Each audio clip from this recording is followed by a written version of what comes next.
ദേശാഭിമാനി മുഖപ്രസംഗം 2023 ഡിസംബർ 28. മതരാഷ്ട്ര നീക്കത്തെ ഒറ്റക്കെട്ടായി ചെറുക്കണം. ഇന്ത്യയുടെ ജനാധിപത്യവും മതനിരപേക്ഷതയും കൂടുതൽ അപകടത്തിലേക്ക് നീങ്ങുകയാണ്. RSS നിയന്ത്രിക്കുന്ന BJP ഭരണത്തിൽ ഇന്ത്യയെ മതരാഷ്ട്രമാക്കാനുള്ള നടപടികൾക്ക് മുമ്പില്ലാത്ത വേഗത വന്നിട്ടുണ്ട്. അയൽ രാജ്യങ്ങളായ പാകിസ്ഥാനെയും അഫ്ഗാനിസ്ഥാനെയും പോലെ ഇന്ത്യയെയും മതരാഷ്ട്രമാക്കാനാണ് BJP ശ്രമം. RSSന്റെ ശതാബ്ദി വർഷമായ 2025ഓടെ ഇന്ത്യയെ ഹിന്ദുത്വ രാഷ്ട്രമാക്കാനുള്ള പദ്ധതികൾ ആവിഷ്കരിച്ചാണ് സംഘപരിവാർ ശക്തികൾ മുന്നോട്ടു പോകുന്നത്. മതകാര്യങ്ങളിൽ ഭരണകേന്ദ്രം ഇടപെടാൻ പാടില്ലെന്ന് നമ്മുടെ ഭരണഘടന അസന്ദിഗ്ധമായി പറയുന്നുണ്ട്. സുപ്രീം കോടതിയുടെ പല വിധികളിലും ഇത് ഊന്നി പറഞ്ഞിട്ടുമുണ്ട്.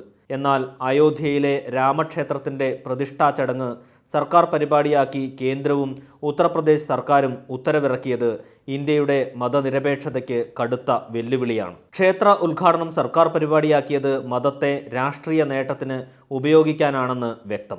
ജനുവരി 22 നടക്കുന്ന ചടങ്ങിൽ സംസാരിക്കുന്നത് പ്രധാനമന്ത്രി നരേന്ദ്രമോദിയും UP മുഖ്യമന്ത്രി യോഗി ആദിത്യനാഥും RSS തലവൻ മോഹൻ ഭാഗവതുമാണ്. മാത്രമല്ല, ജനുവരി 14 മുതൽ 22 വരെ UPയിലെ ക്ഷേത്രങ്ങളിൽ രാമായണ പാരായണവും ഹനുമാൻ ചാലിസയും നടത്തണമെന്ന് സംസ്ഥാന സർക്കാർ ഉത്തരവിറക്കിയിരിക്കുകയാണ്. ഇതിന് നേതൃത്വം നൽകാൻ സർക്കാർ ഉദ്യോഗസ്ഥരെയും നിയോഗിച്ചു. സർക്കാർ ഓഫീസുകളിലും ഈ ദിവസങ്ങളിൽ ഇത്തരം ആചാരങ്ങൾ അരങ്ങേറുമെന്ന് ഉറപ്പാണ്. ഭരണഘടനയുടെ നഗ്നമായ ലംഘനമാണ് ഇവിടെ നടക്കുന്നത്. ഇന്ത്യയെ എത്രയും പെട്ടെന്ന് ഹിന്ദുത്വ രാഷ്ട്രമാക്കാനുള്ള നീക്കത്തിൽ ഭരണഘടനയോ മറ്റ് ജനാധിപത്യ നിയമങ്ങളോ തങ്ങൾക്ക് ബാധകമല്ലെന്ന സംഘപരിവാറിൻ്റെ പരസ്യമായ പ്രഖ്യാപനമാണ് UPയിൽ കാണുന്നത്. അതിനെ എതിർക്കാൻ ആരും ഇല്ലെന്ന അഹന്തയും ഇവരുടെ നടപടികളിൽ കാണാം. ഇന്ത്യയുടെ വിവിധ ഭാഗങ്ങളിൽ നിന്ന് ആളുകളെ എത്തിക്കാൻ 1000 ട്രെയിനുകൾ അയോധ്യയിലേക്ക് ഓടിക്കുമെന്നാണ് പ്രഖ്യാപനം. ഇതിനായി കേരളത്തിലേക്ക് ഉൾപ്പെടെ വരേണ്ട ദീർഘദൂര ട്രെയിനുകൾ ഇപ്പോൾ തന്നെ റദ്ദാക്കി. മാത്രമല്ല, നരേന്ദ്രമോദിക്കൊപ്പം നിന്ന് ഫോട്ടോ എടുക്കാനുള്ള സെൽഫി പോയിന്റുകളും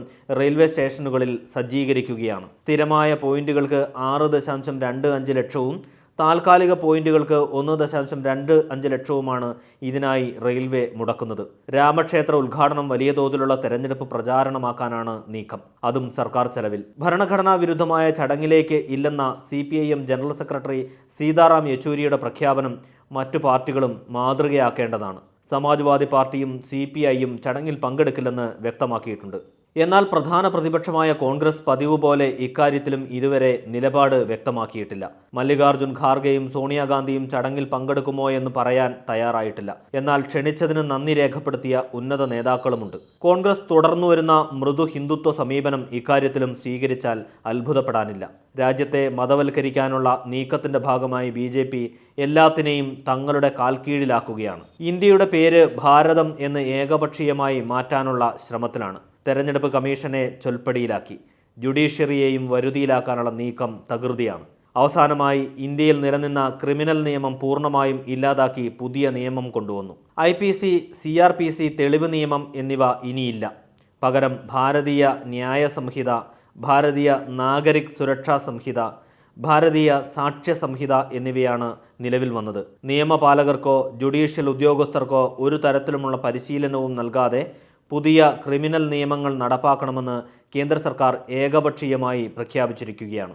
IPC പ്രകാരം കേസുകൾ രജിസ്റ്റർ ചെയ്തു വന്ന രാജ്യത്ത് ഇത് വലിയ ആശങ്കയാണ് സൃഷ്ടിച്ചിരിക്കുന്നത്. ഈ നീക്കങ്ങൾക്കെതിരെ ദേശവ്യാപകമായി ജനങ്ങളെ അണിനിരത്തി ഹിന്ദുത്വ ശക്തികളെ അധികാരത്തിൽ നിന്ന് പുറത്താക്കുകയാണ് മതനിരപേക്ഷ ശക്തികളുടെ അടിയന്തര കടമ.